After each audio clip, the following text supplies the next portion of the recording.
नमस्कार दोस्तों, आप सभी का मेरे YouTube चैनल पर बहुत बहुत स्वागत है। आज मैं बात करूंगी हरतालिका तीज व्रत के बारे में। हरतालिका तीज व्रत की आप सभी को ढेरों सारी शुभकामनाएं। हरतालिका तीज व्रत का उत्तर भारत में विशेष महत्व है। इस व्रत को करवा चौथ के व्रत की तरह ही किया जाता है।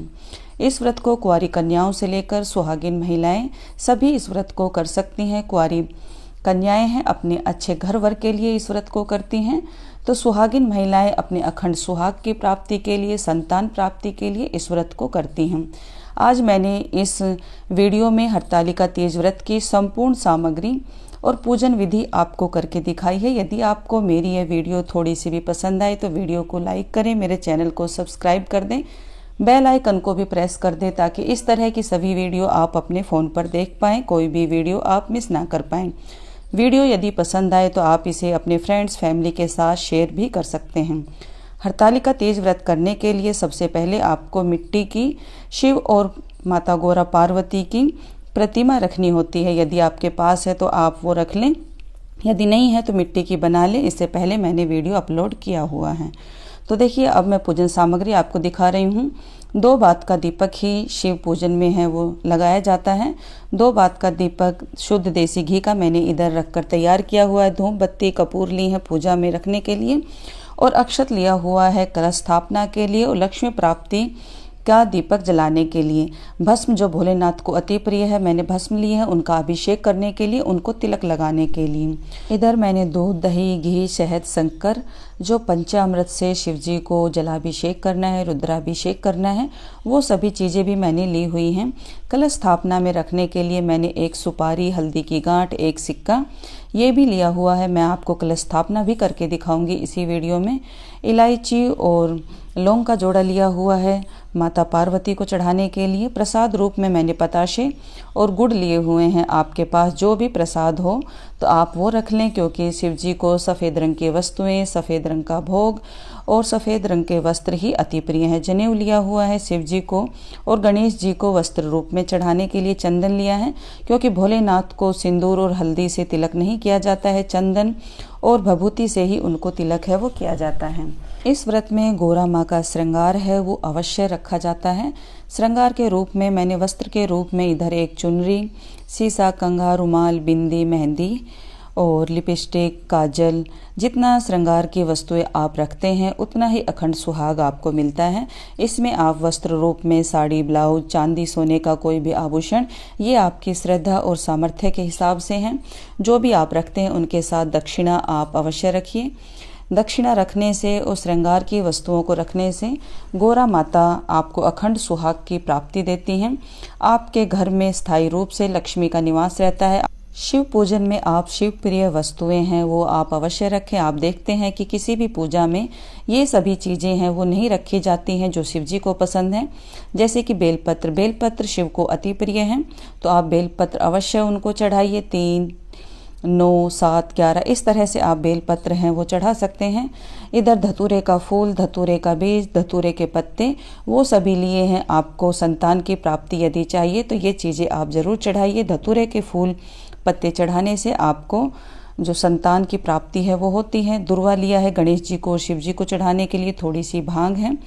आंकड़े के जो फूल पत्ते हैं वो भी मैंने लिए हुए हैं। ये सभी चीज़ें शिव प्रिय वस्तुएं हैं, और इसमें से एक समी पत्ता भी होता है जो शिव जी को अति प्रिय है, वो मुझे उपलब्ध नहीं हुआ तो मेरे पास वो पूजन थाली में नहीं है।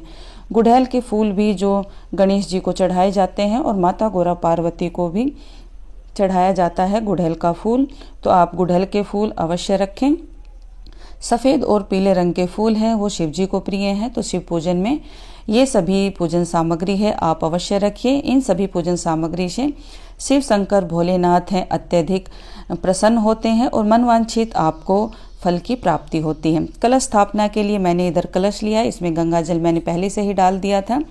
आम के पत्ते लिए हुए हैं, आप आम, अशोक के पत्ते भी ले सकते हैं। और देखिए, केला और अमरूद लिया हुआ, जो भी ऋतु के अनुसार फल आपको मिले वो आप ले सकते हैं। इधर जो पूजा की डब्बी है उसमें मैंने हल्दी, कुमकुम और अक्षत लिया हुआ है, जो गणेश जी की पूजा में और गौरा माता को चढ़ाऊंगी। पूजा की थाली यानी कि आरती की थाली को भी मैंने पहले से ही तैयार करके रख लिया है, क्योंकि इस पूजा के बाद आरती भी ज़रूर की जाती है। आरती करने से हमारी पूजा में यदि कोई भी त्रुटि होती है तो वो पूरी पूजा मानी जाती है। इस तरह से एक चौकी लेनी होती है, चौकी पर लाल रंग का वस्त्र है वो बिछाना चाहिए। यदि मिट्टी के आपके पास शिव और माता गौरी और गणेश जी हैं तो सबसे अच्छा है। यदि वो नहीं है तो आपके पास आपके घर में जो भी प्रतिमा, फोटो, चित्रपट है या मूर्ति है तो उसके सामने भी आप इस पूजा को है वो कर सकते हैं। अब इधर मैं कलश स्थापना के लिए चावल से अष्टदल बना रही हूँ। आप भी जब कलश की स्थापना करें तो चावल से अष्टदल आप जरूर बनाएं। अष्टदल बनाने से इस तरह से लक्ष्मी जी की प्राप्ति होती है। और देखिए, अष्टदल बनाने के बाद कलश को रख दें। कलश रखने के बाद उसमें एक सुपारी, हल्दी, सिक्का, चावल और पुष्प, ये सभी चीज़ें डालते हुए आप सभी देवी देवताओं का आह्वान करें, उनको निमंत्रण दें। सभी देवी देवताओं का आह्वान करने से आपकी जो भी पूजा है वो कंप्लीट पूजा मानी जाती है। तो इस तरह से आप कलश स्थापना है वो करें। कलश स्थापना जब भी आप करते हैं तो कलश को आप खुला बिल्कुल ना रखें, यानी कि ऊपर से ओपन ना रखें। कोई भी कटोरी या प्रसाद आपने जो लेकर रखा हुआ है वो उसके ऊपर रखकर उसे ढक दें। फिर उसके बाद जो कलश पर है वो मोली है, रक्षा सूत्र है, वो ज़रूर बांधा जाता है। और ऐसा करने से हमारे घर में हमारे सभी देवी देवताओं का आशीर्वाद है वो बना रहता है। हमारी पूजा है वो स्वीकार होती है, सफल होती है। तो देखिए, मैंने पूरी कोशिश की है आपको इस तरह से पूजा दिखाने की। यदि वीडियो आपको अच्छी लगती है तो इसे आप शेयर ज़रूर करें। कलश स्थापना करते समय देखिए, आम के पत्ते मैंने इस तरह से लगाए हैं। तो आप भी आम के पत्ते हैं 5, 7, 11 वो ले सकते हैं। कलश स्थापना करने के बाद, रक्षा सूत्र बांधने के बाद उसमें आप जो स्वास्तिक का निशान है वो आप ज़रूर बनाइए। स्वास्तिक बनाने से गणेश जी का भी आह्वान कीजिए। गणेश जी का आह्वान करने से आप सभी जानते हैं कि सभी पूजा में सबसे पहले गणेश जी को ही याद किया जाता है। तो जब भी आप कलश स्थापना कर रहे हैं, दीपक प्रज्वलित कर रहे हैं, श्री गणेशाय नमः, ओम गंग गणपते नमः, इस तरह से गणेश जी को भी आप स्मरण जरूर कर लें। अब मैंने इधर जो दुर्वा ली हुई है उस पर रक्षा सूत्र और मोली जो इसको बोलते हो आप, वो बांधकर मैंने रख लिया है, क्योंकि सभी जो सामान मैंने लिया हुआ है, पूजन सामग्री जो ली हुई है, जो चौकी पाटा बिछा कर रखा हुआ है गंगा जल से और दुर्वा से, इस तरह से मैं सभी चीज़ों का पवित्रीकरण कर लूँगी। इस तरह से हमारी पूजा है वो अच्छी तरह से स्वीकार मानी जाती है। और ये गंगा जल से, दुर्वा से जो छींटे हैं वो मैं अपने ऊपर भी लगा लूँगी, ताकि किसी तरह से कोई भी अशुद्धिकरण पूजा में ना हो। अब मैं जो चावल रखा हुआ है एक कटोरी में, उसके ऊपर मैं दीपक है वो प्रज्वलित कर रही हूँ।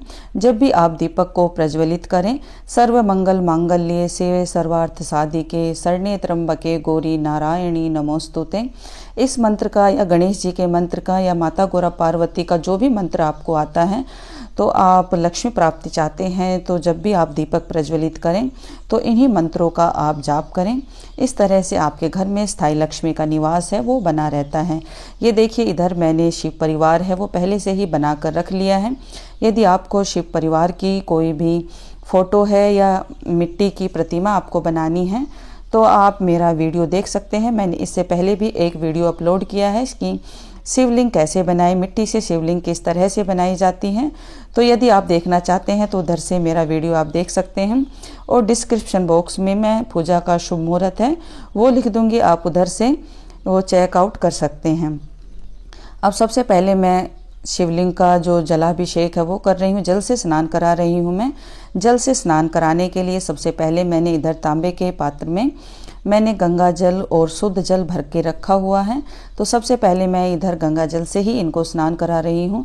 जब भी आप स्नान कराएं तो ओम नमः शिवाय महामृत्युंजय मंत्र, ओम त्र्यंबकम यजामहे सुगंधिम पुष्टिवर्धनम उर्वारुकमेव बंधनान् मृत्युर्मुक्षयमामृतात्, इस तरह से शिव मंत्रों का आप जाप करें। जो भी शिव मंत्र आपको आता है, श्री शिवाय नमः, ओम पार्वती पत्ते नमः और ओम तत्पुरुषाय विद्महे महादेवाय धीमहि तन्नो रुद्र प्रचोदयात्, इस तरह से एक एक करके जो मैंने दूध, दही, घी, शहद, ये सभी चीज़ें जो मैंने ली हुई हैं, एक एक करके मैं गणेश जी, माता गौरा पार्वती और शिवलिंग, इस तरह से इन सभी का अभिषेक कर रही हूँ। और अभिषेक करते समय आप शिव मंत्रों का जाप करते रहें, कंटिन्यू करते रहें, तभी आपकी पूजा है वो अच्छे से स्वीकार मानी जाती है। इन सभी चीज़ों से अभिषेक करने के बाद आपको गंगा जल से एक बार फिर से उनका अभिषेक है वो करना है। अभिषेक करने के बाद इन सभी जो शिवलिंग का परिवार है, शिव परिवार है, इनको मैं किसी दूसरे बर्तन में निकाल कर रख लूँगी। और जो ये अभिषेक का जल है वो भी मैं आपको अपनी नेक्स्ट वीडियो में बताऊँगी कि इस पूजा विधि का बाद में विसर्जन कैसे करना है, पारण कैसे करना है, वो सब के लिए भी मैंने वीडियो बनाई हुई है। अगर आप चाहते हैं तो मैं बहुत जल्द ही वो वीडियो भी अपलोड करूँगी। स्नान कराने के बाद इन सभी देवी देवताओं को मैं तिलक कर रही हूँ। तिलक मैं जो पीला चंदन है मैंने लेकर रखा हुआ है, पीले चंदन से मैं शिवलिंग को और सभी देवी देवताओं को मैं तिलक कर रही हूँ। गणेश जी को और माता गौरा को कुमकुम और रोली से भी तिलक लगाऊंगी, क्योंकि माता गौरा पार्वती को कुमकुम से तिलक लगाया जाता है। और शिव जी को जो भस्म है वो अति प्रिय है, तो भस्म भी आप ज़रूर लगाइए, शिवलिंग पर भी चढ़ाइए और शिवलिंग पर तिलक कीजिए। और जो भी प्रतिमा आपके पास है उस पर भी आप तिलक भस्म से कीजिए। तिलक करने से शिव जी हैं वो अति प्रसन्न होते हैं। आपने देखा होगा कि शिव जी हैं जो शिव शंकर भोलेनाथ है अपने तन पर भस्म लगा कर रखते हैं। यदि हम उनको मनचाहा जो उनकी इच्छा है उस तरह से, यदि उनकी मनचाही चीज़ों को, जो उनकी प्रिय चीज़ें हैं उनसे उनकी पूजा करते हैं तो वो शीघ्र ही प्रसन्न होते हैं। अब मैं शिवलिंग पर जो बेलपत्र है वो चढ़ा रही हूँ। बेलपत्र आप चढ़ाते समय ओम नमः शिवाय, ओम नमः शिवाय, इन मंत्रों का आप जाप करते रहें। शिवलिंग पर आप जब भी बेलपत्र चढ़ाते हैं तो आप संख्या आप अवश्य ध्यान करें कि 3 पत्तियों वाला बेलपत्र ही आपको चढ़ाना होता है। आप टूटे फूटे बेलपत्र है वो ना चढ़ाएं, कहीं से तिड़का हुआ बेलपत्र ना हो और कहीं से खराब ना हो, इस तरह से बेलपत्र चढ़ाइए। बेलपत्र चढ़ाने का भी एक नियम है, इस पर भी मैं एक वीडियो बनाऊंगी यदि आप चाहते हैं। उसके बाद मैंने धतूरे के फूल हैं, फल हैं, पत्ते हैं, आक के फूल पत्ते हैं, जो भी शिव जी को पसंद है वो सभी चीज़ें मैंने ली हैं। इधर भांग भी ली हुई हैं, मैंने आपको दिखाया है सभी पूजन सामग्री में। लाल रंग के फूल हैं, इधर माता पार्वती बैठी हुई हैं, पार्वती को मैं चढ़ा रही हूँ। और गणेश जी को भी मैंने लाल रंग का फूल चढ़ाया है। तो आप जो दाहिने हाथ की तरफ देख रहे हैं वो माता पार्वती हैं। मैंने पार्वती का रूप उन्हें दिया है और बाएं हाथ की तरफ मैंने गणेश जी को बैठाया हुआ है। और सफ़ेद रंग के फूल मैं शिवलिंग पर, शिव परिवार पर इस तरह से चढ़ा रही हूँ। माता गौरा को लाल रंग के फूल अति प्रिय हैं। इस तरह से आप जो भी विधि विधान आता है सरल स्वभाव से आप पूजा पाठ है वो करें। और देखिए पूजा पाठ करते समय आप जो है बिल्कुल भी मन में कोई भ्रम है, शंका है या कोई डर है वो अपने मन में ना रखें। देखिए ना करने से अच्छा है कुछ करना। यदि आप पूजा करते समय कोई चीज़ भूल भी जाते हैं या आपको कोई चीज़ याद नहीं है तो आप फिर से क्षमा प्रार्थना करके वो सभी चीज़ें अर्पण कर सकते हैं, क्योंकि सभी के साथ ऐसा होता है। पूजा करते समय आप कई दिनों से लग जाते हैं पूजा की तैयारी करने के लिए, लेकिन कुछ ना कुछ कहीं ना कहीं छूट ही जाता है। तो ऐसे में आप ये ना सोचें कि आपकी पूजा है वो स्वीकार नहीं हुई या मेरी पूजा है या आपकी पूजा है वो अधूरी रह गई है। तो ऐसा बिल्कुल भी नहीं है। आप विश्वास रखें, श्रद्धा रखें भगवान में और इस तरह से आप जो भी आपने सामग्री ली हुई हैं सच्चे मन से आप शिव जी का पूजन है आप वो करें। जो भी ऋतु के अनुसार आपको फल मिलता है वो फल आप अवश्य शिवलिंग पर चढ़ाइए, शिव जी को चढ़ाइए। और बाद में इस सभी पूजन सामग्री का क्या करना है वो मैं आपको बताऊंगी अपनी इसी वीडियो में। और देखिए अब जो मैंने जनेऊ लेकर रखा हुआ था उस जनेऊ को ऐसे उंगली पर 7 बार लपेटकर हल्दी में मैंने उसको पीला करके गणेश जी को चढ़ाया है। और शिव जी को भी मैंने जनेऊ वस्त्र रूप में है उनको अर्पित किया है। आप भी वस्त्र रूप में उनको जनेऊ है वो अवश्य चढ़ा दें। इधर केले का जो पत्ता है वो लेकर रखा हुआ है। केले के पत्ते से, आम के पत्ते से यदि आप मंडप सजा सकते हैं तो शिव परिवार का जितना आपसे बनता है आप मंडप सजाइए। माँ को श्रृंगार की सभी वस्तुएं मैं एक एक करके उनको अर्पित कर दूंगी। चूड़ियाँ मैं श्रृंगार की वस्तुओं में रखना भूल गई थी, लेकिन जैसे ही मुझे याद आया मैंने उन चूड़ियों को भी अपनी पूजन सामग्री में रख लिया था। तो देखिए जो भी सामान मैंने लेकर रखा हुआ है वो एक एक करके ऐसे गौरा माँ को है मैं अर्पित कर दूंगी। ओम पार्वती पते नमः, ओम पार्वती पते नमः, इस तरह से आप इस मंत्र का जाप करते रहें और माता गौरा को श्रृंगार की वस्तुएं हैं एक एक करके आप उनको अर्पण जरूर कर दें। इस व्रत को पार्वती जी ने भगवान शंकर को पति के रूप में पाने के लिए बाल्यावस्था से ही हिमालय पर्वत पर अन्न त्याग करके घोर तपस्या की थी। तब उन्होंने शिव जी को अपने पति के रूप में पाया था। यदि आप कुंवारी कन्या इस व्रत को करती हैं तो आपको निश्चय ही अच्छे घर वर की प्राप्ति होती है। यदि सौभाग्यवती स्त्रियां, सुहागिन महिलाएं इस व्रत को करती हैं तो अखंड सुहाग की प्राप्ति होती है और आपका वैवाहिक जीवन है वो सुख में व्यतीत होता है। किसी भी तरह की कोई भी परेशानी है वो नहीं आती। घर में लड़ाई झगड़े कलेश हैं वो समाप्त हो जाता है। जो भी आपने भोग में लेकर रखा हुआ था, पताशे, गुड़ या जो भी आपने घर पर बनाकर रखा हुआ है उस तरह से मिष्ठान हैं आप पूजा में रखिए। दीपक को, कलश को, जो भी प्रतिमाएं मैंने रखी हुई थी उन सभी को मैंने भोग अर्पित कर दिया है। अब इसके बाद जो सभी पूजा हो जाती है उसके बाद इस पूजा में सुहाग जरूर लेना होता है। तो आप ऐसे उंगली से और अंगूठे की सहायता से आप माता गौरा पार्वती को 5 बार सुहाग जरूर चढ़ाइए। सर्व मंगल मांगल्ये से सर्वार्थ साधिके शरण्ये त्र्यंबके गौरी नारायणी नमोस्तुते। तो माता गौरा पार्वती को लक्ष्मी का और शेरे वाली माता का भी रूप माना जाता है। जितनी बार आप माता गौरा को सुहाग चढ़ाती हैं उतनी बार ही आप, जैसे मैंने 5 बार सुहाग माता गौरा पार्वती को चढ़ाया तो 5 बार ही मैंने सुहाग अपनी मांग में भी भरा।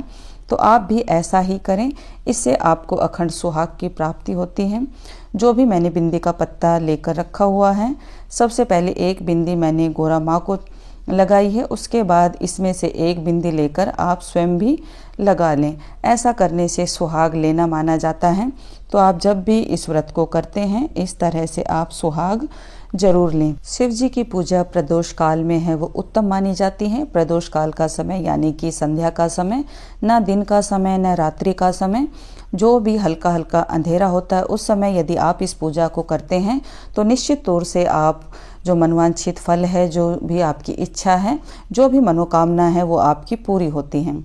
पूजा करने के बाद आप आरती ज़रूर करें। आरती में आप घंटी बजाइए, ताली बजाइए, थाली बजाइए, शंख बजाइए, जो भी आपके घर में उपलब्ध है आप बजाइए। ऐसा करने से घर का जो सभी नकारात्मक ऊर्जा है वो समाप्त होती है, वास्तु दोष खत्म होता है और सकारात्मक ऊर्जा आपके घर में स्थायी रूप से निवास करती हैं।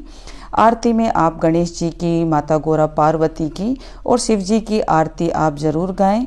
लास्ट में क्षमा प्रार्थना करते समय आप मत्था टेकें। जो भी आपकी पूजा अर्चना में कोई त्रुटि हो तो ऐसा आप बोलिए, हे माता गौरा पार्वती, शिव शंकर भोलेनाथ, मेरी पूजा अर्चना प्रार्थना में कोई भी त्रुटि हो तो आप मुझे क्षमा करें, मेरी पूजा को स्वीकार करें।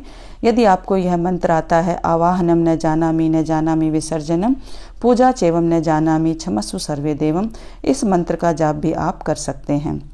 तो उम्मीद करती हूँ कि मेरे द्वारा बताई गई ये जानकारी आपके लिए काफ़ी हेल्पफुल होगी। वीडियो पसंद आए लाइक करें, शेयर करें। मिलती हूँ आपसे हरतालिका तेज व्रत के पारण विसर्जन की वीडियो के साथ। तब तक के लिए धन्यवाद।